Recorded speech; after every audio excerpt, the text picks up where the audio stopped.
Shalom, saudara sekalian, sahabat Bible Study Online CK7 yang dikasihi Tuhan Yesus Kristus. Pada hari ini saya Pendeta Markus Simanjuntak akan mengajak setiap kita mendalami Mazmur 52. Di mana di sini Daud membandingkan kepercayaannya dengan orang-orang fasik yang tidak memiliki rasa hormat, tidak percaya kepada Tuhan, pada Yahweh Allah Israel. Dan bagaimana kita bisa mendapatkan atau memetik pembelajaran dari Mazmur ini ketika kita memandang orang fasik atau orang yang tidak percaya Kristus yang terus-menerus menyombongkan diri mereka, kekayaan mereka yang mungkin kita tahu bahwa itu lahir dari sebuah kejahatan atau sebuah penipuan atau korupsi. Ya, kekayaan yang didapat dengan cara yang tidak jujur. Bagaimana kita harus bersikap? Bagaimana kita memandang Allah dan memandang keadaan itu? Tapi sebelumnya saya mau mengajak kita semua, jangan fokus dulu kepada keadaan, kepada persoalan, tapi kita fokus kepada Tuhan dan membangun sikap yang takut kepada Allah lewat pujian penyembahan kita kepada Yesus. Terpujilah Engkau Allah, Bapa yang memberikan kepada kami kesetiaan-Mu, kasih setia yang tidak pernah habis. Dan Engkau yang selalu hadir di tengah-tengah hidup kami. Engkau yang selalu mendengar setiap doa dan seruan kami. Hari ini biarlah ucapan syukur kami ini berkenan kepada Engkau. Dan Engkau dipermuliakan dan menyatakan kehendak-Mu yang sempurna kepada kami. Haleluya. Oh, terpujilah Engkau Tuhan. Aku hendak bersyukur pada Allah.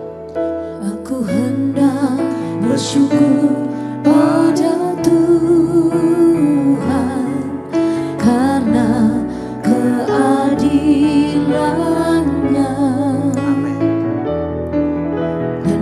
Mazmur bagi nama Tuhan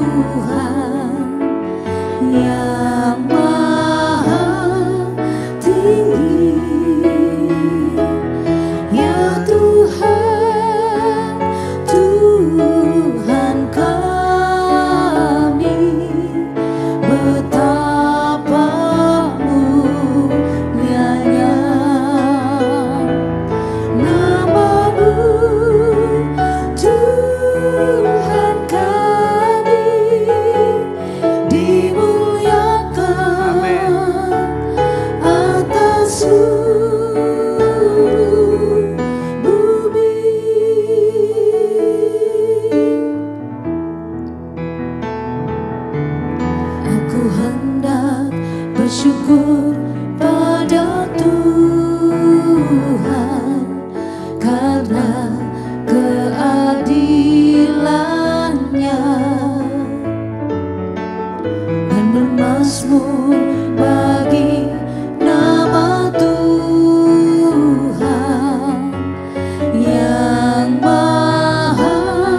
Terima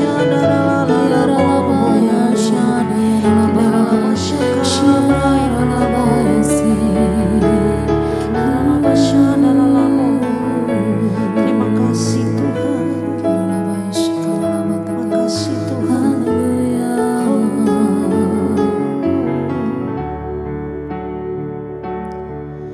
Ku bersyukur buat kasih-Mu menyelamatkan hidupku. Oh Yesus, Tuhan dan Rajaku. Dengan apa akan ku balas anugerah-Mu yang ajaib? Biarlah hidupku selalu menyenangkan hati-Mu.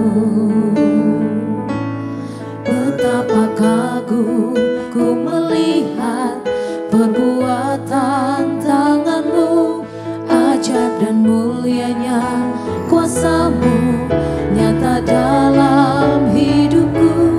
Sungguh ku tak dapat mengerti besarnya karya-Mu.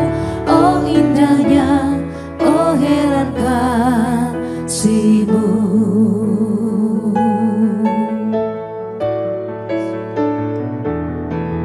Ku bersyukur buat kasih-Mu menyelamatkan hidupku. Oh Yesus, Tuhan dan Rajaku.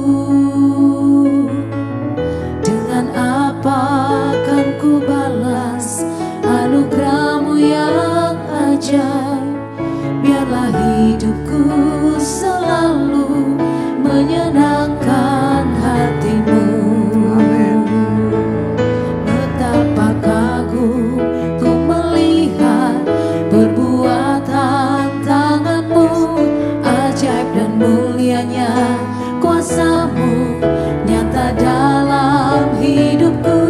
Sungguh ku tak dapat mengerti besarnya karya-Mu. Oh indahnya, oh heran kasih-Mu. Betapa kagum ku melihat perbuatan tangan-Mu, ajaib dan mulianya kuasa-Mu nyata dalam hidupku. Sungguh ku tak dapat mengerti besarnya karya-Mu. Oh indahnya, oh heran kasih-Mu. Sungguh ku tak dapat mengerti besarnya karya-Mu. Oh indahnya, oh heran kasih-Mu. Sungguh ku tak dapat mengerti besarnya karya-Mu. Oh indahnya, oh heran kasih-Mu.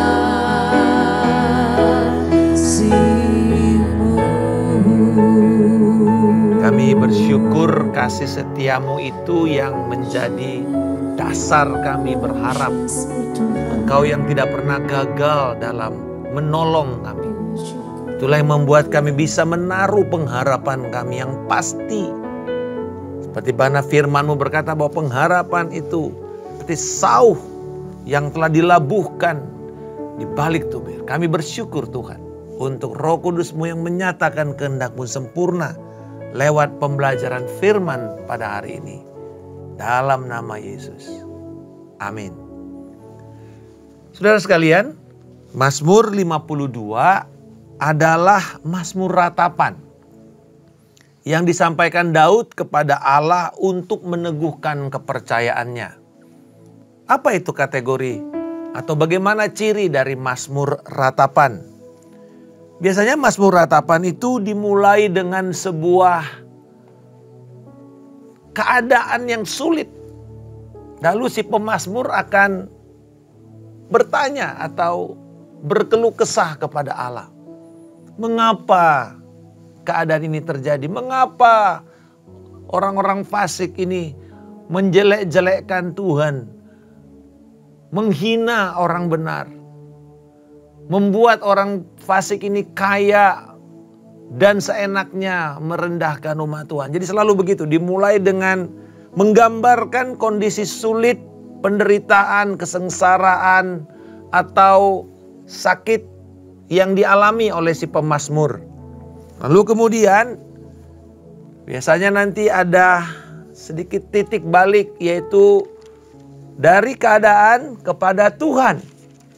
Bagaimana Tuhan akan menolong dari keadaan itu. Lalu kemudian diteguhkanlah dengan kepercayaan. Lalu berakhir dengan ungkapan pujian, kemuliaan, syukur.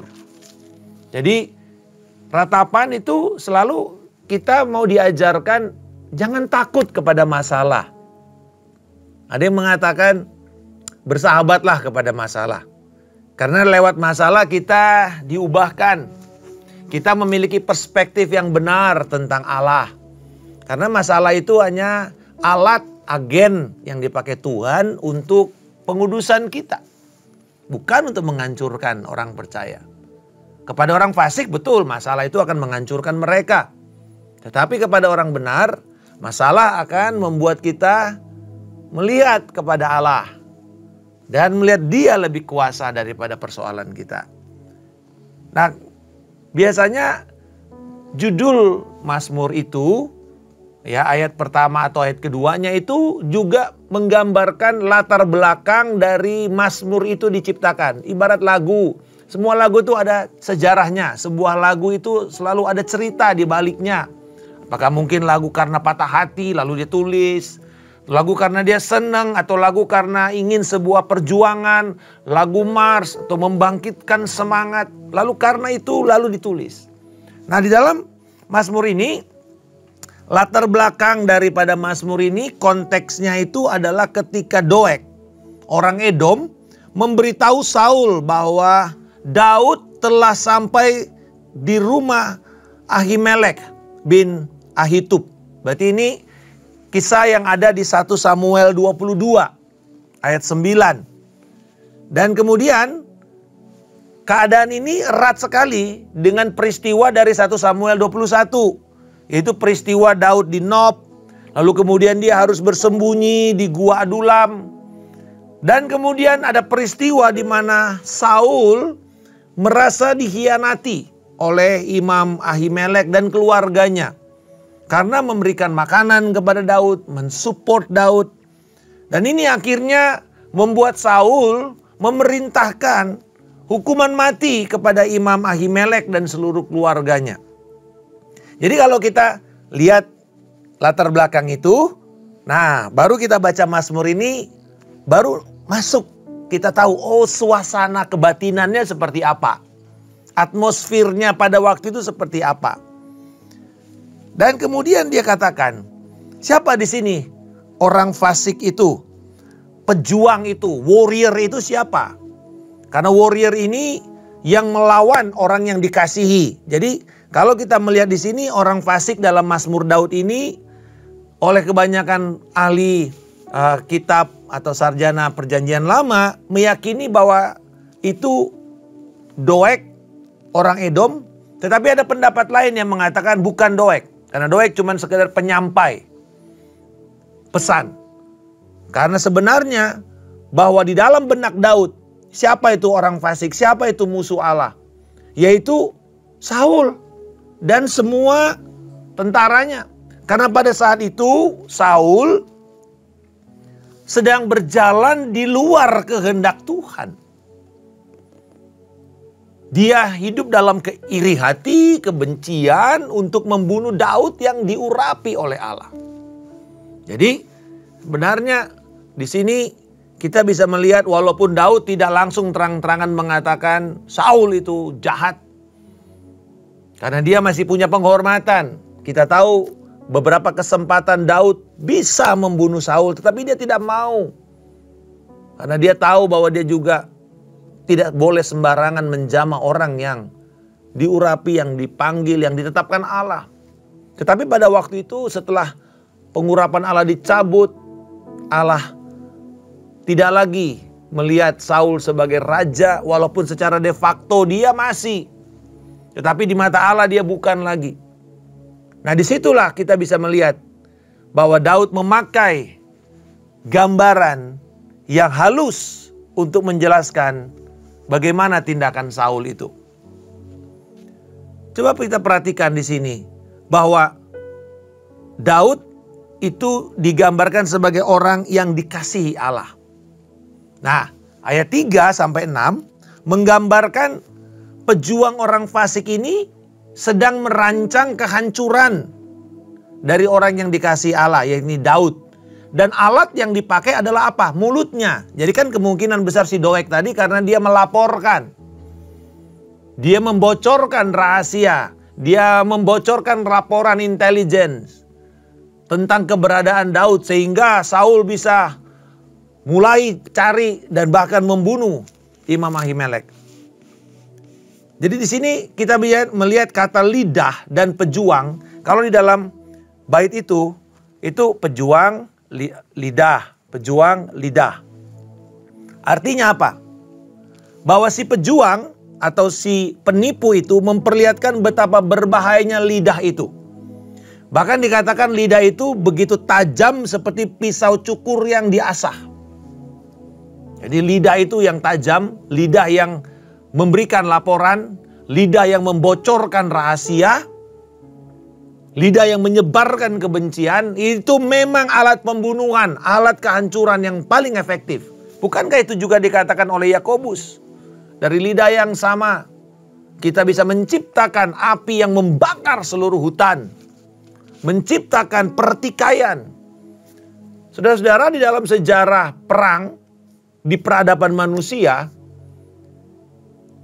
justru penyebab perang itu kadang-kadang hal yang sepele. Slip of tongue, keseleo lidah, atau si penerjemahnya memberikan terjemahan yang palsu atau laporan lain sehingga membuat orang yang diterjemahkan itu marah. Jadi penyebab perang itu kebanyakan justru lidah. Hal-hal yang kelihatannya sepele tetapi begitu tajam sekali menghancurkan. Akan tetapi sehebat dan sejahat apapun rencana orang fasik untuk membinasakan orang yang dikasihi Tuhan, ayat 7 menjelaskan Allah turut bekerja di balik layar. Perbuatan Allah dinyatakan dengan merobohkan mereka selama-lamanya, menangkap, menarik, dan mencabut mereka dari dunia orang hidup. Dengan kata lain, ayat 7 dan seterusnya itu menggambarkan bagaimana Allah bertindak terhadap orang fasik. Tidak ada tempat yang aman bagi orang fasik untuk bisa bersembunyi, ya. Mungkin kita pernah melihat, menyaksikan tayangan baik itu yang nyata maupun film. Itu kayak gembong narkoba atau gembong kejahatan, mafia. Lagi enak-enak santai di rumah, lalu digerebek sama pasukan khusus, sama polisi, sama FBI, sama Densus 88. Digerebek langsung, seret, tangkap. Dan bahkan mungkin harus ditembak mati. Itu loh yang gambaran yang dikatakan di sini. Dirobohkan, ditangkap, dicabut dari rumahnya, dan dibunuh. Tidak ada tempat bagi orang fasik untuk bisa bersembunyi dengan aman. Bahkan di tempat rumah persembunyiannya itu dia bisa mati di sana. Jadi sebenarnya tidak ada yang tempat aman. Tetapi kemudian dikatakan bahwa mereka ini sudah bahkan merasa dengan kekayaannya, dengan semua kejahatan, hasil kejahatannya, mereka membangun perlindungan. Mereka sudah seperti merasa tertanam, ibarat pohon tertanam atau bahkan dikatakan tertanam di negeri lain. Berarti kan ada orang yang melarikan diri ya. Lalu bikin wajahnya berubah, identitas berubah, namanya berubah. Tetapi tetap Allah akan mencari dan mencabut dia. Jadi mungkin perburuannya lama, tetapi tetap akan dapat. Saya menyaksikan satu film kisah nyata yang berjudul Operation Finale. Di mana penjahat kejahatan kriminal dari kemanusiaan, ya, Nazi itu yang membunuh banyak orang Yahudi. Lari sampai ke Argentina. Dikejar. Dan bertahun-tahun itu pemburuannya itu terjadi. Dan harus ditangkap hidup-hidup untuk diadili di Israel. Dan itu luar biasa sekali. Bagaimana upaya. Walaupun orang itu sudah berubah nama, berubah identitas. Dan tetapi tetap dikenali. Begitu caranya Allah memburu orang fasik. Dan dikatakan bahkan Mazmur 27 ayat 13. Dia akan tercerabut oleh Allah dan mati. Mereka menjadi makanan pedang. Anak-anak mereka bahkan juga akan menjadi makanan pedang. Jadi Mazmur ini mau mengatakan, jangan ikuti jalan orang fasik atau gaya hidup orang fasik yang membangun pertahanan dan perlindungannya itu, rasa amannya itu dari benda-benda duniawi yang sementara. Di sini ayat 9 dikatakan, inilah orang yang tidak menjadikan Allah tempat perlindungannya. Jadi kalau bukan Allah siapa? Kekayaan yang melimpah dan berlindung pada tindakan penghancuran. Jadi ada dua tempat yang tidak aman. Satu, kekayaan. Bahkan dikatakan kekayaan yang melimpah sekalipun, gak jaminan. Yang kedua, kejahatan mereka.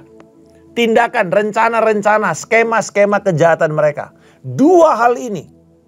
Karena ada orang ya yang menjadi mastermind, aktor intelektualis, orang yang di balik layar yang mengorkestrate semua kehancuran itu. Dia nggak kelihatan, tetapi Allah tahu siapa dia. Dan dua hal itu, kamu boleh bersembunyi nih di balik kekayaanmu yang melimpah atau di balik skema kejahatanmu, walaupun kamu sepertinya nggak kelihatan, pasti tetap akan dapat.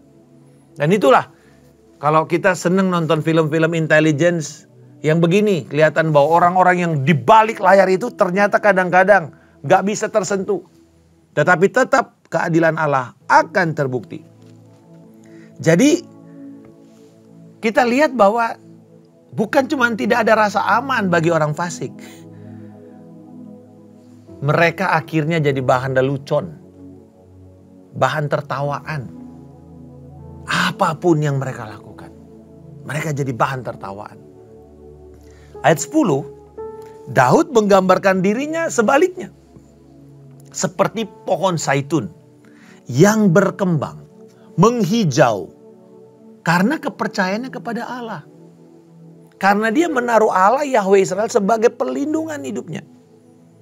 Kita tahu bahwa pohon zaitun adalah pohon yang berusia panjang.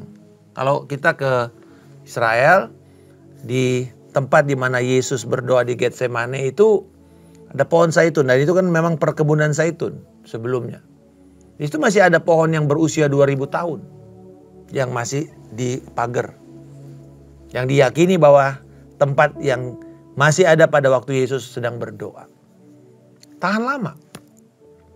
Kita tahu bahwa pohon zaitun terus produktif. Dan tetap menarik walaupun di usia tua. Dan daunnya itu yang kita kenal sebagai daun simbol perdamaian. Simbol kehidupan pertama. Ketika Nuh mau turun, apa tandanya? Merpati yang membawa daun zaitun itu.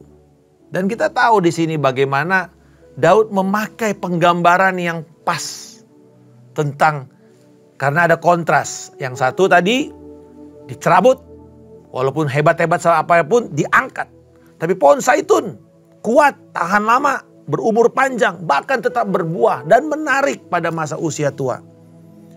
Jadi kalau pejuang orang fasik itu telah ditentukan oleh Allah untuk tercerabut, dibinasakan, maka orang benar dijanjikan Tuhan untuk memiliki umur panjang, berbuah, produktif, hijau, rimbun, elok dipandang buahnya. Dalam Yeremia 11 ayat 16 dikatakan, seperti orang benar itu seperti zaitun yang elok dipandang buahnya. Dan Tuhan menginginkan orang Israel, bangsa umat pilihan Tuhan. Dan kita orang percaya yang telah ditebus oleh Yesus Kristus. Pikirkan bagaimana kita menjadi pohon zaitun. Bahkan Mazmur 128 dikatakan anak-anakmu akan seperti pohon zaitun. Anak-anak dari mana? Dari suami yang takut akan Tuhan. Dari istri yang takut akan Tuhan. Anak-anak mereka akan seperti pohon zaitun. Akan lama, akan umurnya panjang untuk melihat kemuliaan Tuhan. Produktif. Nah, pemazmur mau mengajarkan kepada para pendengarnya untuk menaruh kepercayaan hanya kepada Tuhan dan bukan kepada kekayaan atau rancangan jahat manusia. Komitmen untuk menaruh kepercayaan hanya kepada Allah untuk pertolongan kita semata-mata dan menaruh Dia sebagai perlindungan kita akan menjadi pembeda akhir nasib daripada manusia. Antara orang fasik yang menaruh pengharapan perlindungannya kepada kekayaan dan rencana jahat, dan kepada orang benar yang menaruh perlindungan dan kepercayaan hanya kepada Allah saja, tidak ada yang lain. Dan inilah yang kita golongkan sebagai kelompok orang yang takut akan Allah, yang hidupnya terfokus dan berpusat hanya kepada Allah, perkataannya, janji-janjinya, dan sifat-sifatnya. Jadi bagaimana Anda sekarang memilih hidup dan akhir hidup saudara? Mau seperti orang fasik atau seperti orang yang dikasihi Allah? Jadi ketika kita mengalami masa sulit, tetaplah pelihara komitmen, kepercayaan kita kepada Allah, kepada firman, kepada karya Yesus yang sudah selesai di kayu salib. Dan bagaimana Dia telah menerima kita, mengampuni kita. Jangan menjadi kecewa, iri dengan orang fasik yang terus-menerus mungkin dalam kepongahannya, dalam kesombongannya menantang, melawan kita, menekan kita. Allah akan merubuhkan mereka. Tetapi kepada kita, jangan habiskan energi kita untuk kecewa. Mari habiskan energi kita untuk membangun kepercayaan kita kepada Tuhan. Membangun kekuatan kita hanya di dalam Allah saja. Dan bukan cuma itu. Tapi kita juga membangun komitmen kita untuk terus memuji-muji Allah. Perhatikan ayat yang ke-11. Aku hendak bersyukur kepadamu selama-lamanya. Tadi kita nyanyikan, aku hendak bersyukur pada Tuhan karena keajaibanmu selama-lamanya. Tidak ada batas, tidak ada kondisi, selama-lamanya. Lalu apa alasannya kita? Kita masih ingat jenis mazmur pujian? Di dalam pujian kita, ajakan memuji selalu ada alasan. Dasarnya apa? Sebab engkau telah bertindak. Jadi Tuhan telah berkarya. Aku berharap pada namamu. Kenapa? Sebab engkau baik di hadapan orang-orang yang kau kasihi. Jadi sahabat sekalian, jangan punya tindakan-tindakan itu tanpa dasar firman. Istilahnya, semua praktek hidup kita itu harus didasarkan kepada firman. Dan semua pengetahuan firman kita harus kita wujudkan dalam bentuk praktek. Dilakukan, ditaati. Jadi nggak bisa kita cuman praktek aja, hidup baik, tapi nggak ada dasar firmannya. Karena banyak orang hidup baik, alasannya macam-macam. Contoh, ada orang hidup baik karena takut masuk neraka. Ada orang hidup baik karena takut karma. Atau berusaha untuk mengurangi karma jahatnya. Ada. Dan mereka bisa berkorban baik. Ada orang berbuat baik karena mengharapkan upah yang dia janjikan nanti di akhirat. Tetapi kita, orang benar, apa dasar kita berbuat baik? Karena kita telah diselamatkan. Karena kita telah dipindahkan dari kerajaan gelap kepada kerajaan anaknya yang kekasih, Tuhan Yesus Kristus. Karena dikatakan di sini, Allah yang bertindak menyelamatkan kita. Dan karena Allah itu baik. Jadi kita menyembah Dia karena Dia baik. Selalulah dasarkan semua tindakan kita kepada firman. Jadi Kenapa kita harus baca firman? Kenapa kita mesti mempelajari firman? Supaya kita tahu dasar tindakan kita itu apa. Karena kalau kita bertindak bukan atas dasar firman, itu namanya presumption, anggapan. Bukan iman itu, anggapan. Mengasumsikan bahwa hal itu benar, baik, ya kita kerjakan saja. Tetapi kalau Alkitab tidak bisa begitu. Orang benar tidak boleh hidup dengan seperti itu. Tidak boleh kita mendasarkan perbuatan kita hanya atas dasar presumption, anggapan.